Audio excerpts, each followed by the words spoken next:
Food is where we get the nutrients to fuel our bodies. We create and preserve intimate social relationships by breaking bread, and we often heal different ailments through our diets. In the developed world, we have shopping centers filled with all types of foods, and we mostly partake without a thought about the history of what we're eating. But thousands of years ago, in some of the earliest civilizations on the planet, these basic foods were believed to be a sort of magic. At one time, they were worshipped and revered.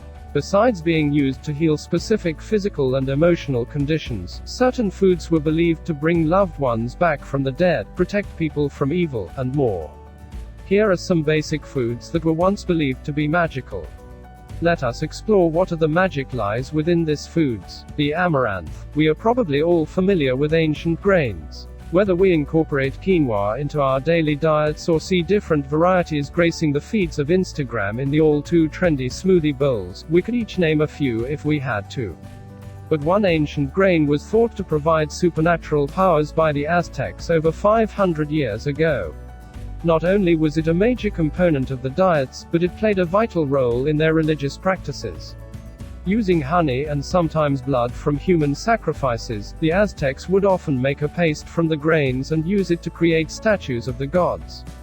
During ceremonies of worship, the statues would be broken into parts and passed out to members of the tribe for consumption. Supposedly, this paste was also used to create shields, bows, and arrows to give to newborn boys to symbolize their manly duties later in life. When the Spanish invaded in 1519, the cultivation of this grain was forbidden along with the Aztecs' religion. This was a way of forcing Christianity onto the civilization, and anyone who did not abide by the rules was punished severely. Apples. An apple a day keeps the doctor away, or so they say. The belief that apples can cure all diseases or at least keep you healthier has been around for centuries. In fact, it is a common thread connecting multiple cultures. But the apple is more than just a healer, it is a symbol that appears in folklore all the way back to Greek mythology. According to Irish folklore, heroes would eat apples to stay young and strong. In historical Chinese culture, the apple was given as a gift of peace. The apple also represents love. The Balkans believed that when a woman accepted an apple from a man, she was engaged to him. In some Italian cultures, when a man was in love with a woman, he would present her with an apple to show and solidify his affection for her. Artichokes. Before we learned to dip these beauties in cheese sauce, artichokes were thought to have a variety of medicinal powers. We can find mention of artichokes as far back as Greek mythology. Sonara was a beautiful mortal girl whom Zeus came across during a trip to see his brother Poseidon. Zeus took her to Olympus and made her a goddess. Then, in typical Zeus fashion, he became enraged when Sonara sneaked home for a weekend visit with her mother. He threw her off Olympus and turned her into an artichoke. Fast forward to the 1st century Romans, and they believed that parts of the artichoke could help to cure baldness and even aid with the conception of boys. Artichokes were also rumored to be an aphrodisiac. This gossip was given a lot of steam when the French queen, Catherine de' Medici, was said to have consumed a great quantity of them. At this time, women were banned from eating artichokes due to their sexual power.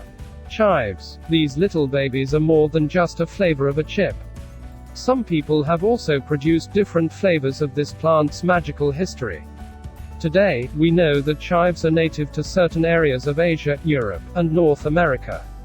However, there are at least 2 different stories about their first appearance in Europe and how they were once believed to be magic.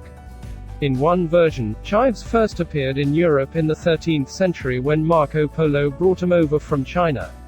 From there, the British created a tradition that hanging chives from the rafters and above doorways would provide protection against evil spirits. However, a conflicting story says that chives were in Europe before Marco Polo. In this version, the ancient Romans used chives in their diets because they believed that the plant's strong taste would bring greater strength. Racehorses, workers, and wrestlers ate chives regularly to enhance their strength. Chives were also a Roman remedy for sore throats and sunburns.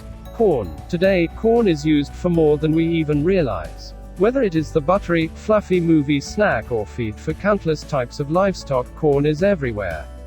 To the Aztecs, corn, or maize, was more than just a food source. They believed that the growth and harvest process was synced with the cycle of life, birth, regeneration, and death. They even had 3 female deities of maize to represent each cycle, and they were worshipped and thanked heavily throughout the cycle of the crop. The deity Qilonen, representing the first or earliest crop of the summer, was worshipped with an elaborate festival. A young female slave was made to dress up as Qilonen during the 8 days leading up to the festival. Men and women would dance, and the people were fed maize-focused foods. On the last night of celebrations, the Qilonen impersonator was sacrificed as a way to show gratitude to Mother Earth for the life-sustaining crop and to ensure that the cycle of crops and life would keep coexisting harmoniously. Cucumbers. Today, one of the most notable varieties of this refreshing vegetable is the English cucumber. However, they actually originated in India and have been grown for approximately 3,000 years. One of the most unexpected uses of cucumbers goes all the way back to the Roman Empire. According to Pliny the Elder, these vegetables were used to promote fertility. Women would wear them around their waists, and midwives would carry them around and then dispose of them once a child was born. For, in ancient Rome, cucumbers were also used to scare away mice, cure bad eyesight, and soothe scorpion bites. Dill. Dill is another herb that is plentiful in gardens today. However, before dill was a welcomed weed, it was thought in old folklore to bring people both love and happiness. Specifically, in Germany and Belgium, sprigs of dill would be attached to the bride's dress or floral bouquet to bring the new couple blessings on their marriage. Dill also has a grim side in mythology and old beliefs. European monks believed that dill could cause infertility and had the power to drive away male demons with an appetite for sexually preying on women. Dill did find its place in witchcraft, too. Ironically, it had 2 uses, one on each of the extreme ends of the spectrum.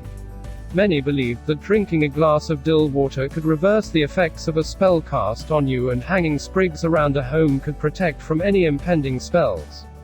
But others believed that witches used dill in their potions and while casting spells. Figs. Figs appear as far back as the Bible and were considered to be highly spiritual. However, it isn't just this beautiful fruit itself that is used for spiritual and magical purposes. The Kikuyu women in Africa took the sap from fig trees and spread it on themselves to increase fertility. But not every belief surrounding the fig is as wonderful and welcomed as fertility. In Bolivia, people thought that evil spirits stayed in the canopies of fig trees and that walking under a fig tree could cause grave illness. In Papua New Guinea, figs are feared because they are believed to be haunted by evil spirits that will be released when the fruit is opened. Onions. This seemingly ordinary piece of produce was once anything but. Long before onions were bringing us to tears, they were objects of worship. In fact, onions are found throughout historical Egyptian art in a variety of shapes and sizes. These vegetables are painted into scenes of pyramids and the altars of certain gods. The Egyptians related onions to eternal life due to their concentric layers and would bury their pharaohs with them. Onions have also been found in various body parts of mummies, such as the thorax and the pelvis. So, why was the onion such a revered food to the Egyptians, especially when exploring the theme of death? According to experts, it was a common belief that these beautiful bulbs could bring breath back to the deceased. Others say that the antiseptic properties may have been thought to be magical and therefore useful in the afterlife. Poppy seeds. Today, poppy seeds are famous in baked goods. Many are also aware of the relationship between poppy seeds and opium. But the magical history of the poppy seed predates what is common knowledge to us in the Western world. In ancient Greece, the poppy was representative of Hypnos, the god of sleep, and so it was thought to aid sleep. Hypnos was believed to bring about dreams of a prophetic nature while also soothing emotional trauma. While this sounds all warm and fuzzy, the poppy seed was also believed to be associated with Hades, representing an eternal sleep or death. In the Middle Ages, poppy cake was used by young women to determine the direction from which their one true love would come. A young woman would throw a piece of poppy cake out the door and have a dog fetch it. The direction from which the dog returned would be the same as that from which her true love would appear. Poppy seeds also played contradictory roles in fertility. For example, poppy seeds put in the bottom of a bride's shoe would result in infertility. Alternatively, eating sweetbreads made with poppy seeds on New Year's Eve was believed to aid in abundance for the year to come. Now that we have found out that some of our basic foods was once believed by our ancestors as magical or contains magic, our role of today's generation is to keep it magical in our own way. These are healthy foods that can bring magic to our body. Consuming these foods would probably the best way to keep its magical contained toward the generation to come. Thank you for watching this video of some of your favorite country dishes. Hope you enjoy. See you in our next video.